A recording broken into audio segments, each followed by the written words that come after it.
Hello and welcome back to the WSMX programming training. Here in this lab recording, we are covering lab number 2, task number 4, or in short, task 2.4. And here we will create a sub-test flow for the distortion test.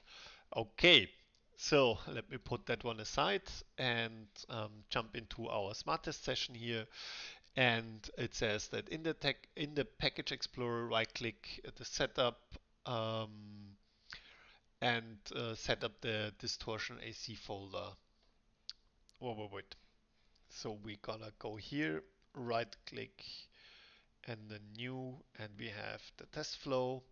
And here we should name it actually um, distortion. And it's important that we here actually use the right capitalization. So that is not a capital letter, it's a small one. Okay. Okay, now we have our distortion flow. You see that one here. Um, and then in the lab manual it says that we should complete that one.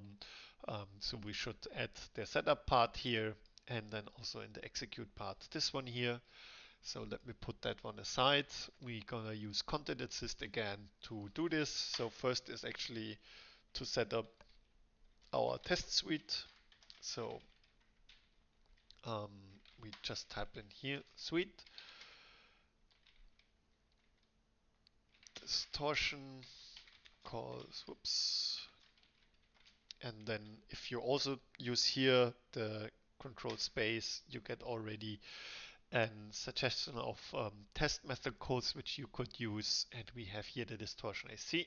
Perfect. That's the one we just typed in here. And we now have to continue. We're gonna assign actually a specification file to the measurement in this test suite. So for that we type measurement.specification and we use the setup ref. And if you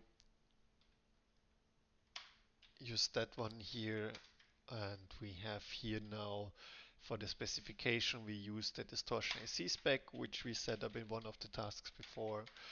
Now we do the same, we assign um, an operating sequence to the measurement object in this test suite.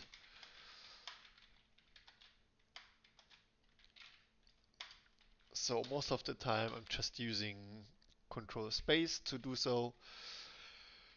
And then it says that we should also here add some input parameters. We have the digital signal, um, and let's see if we have, no, here we have to really use and type in for the string. The content insist does not work, so we have to use the WSMXHS01X3.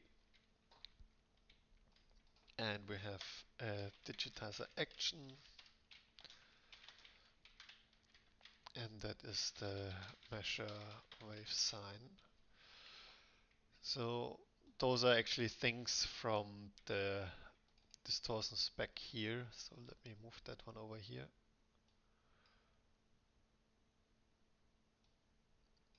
So you see here for the digitizer signal, it's actually we're using this one here.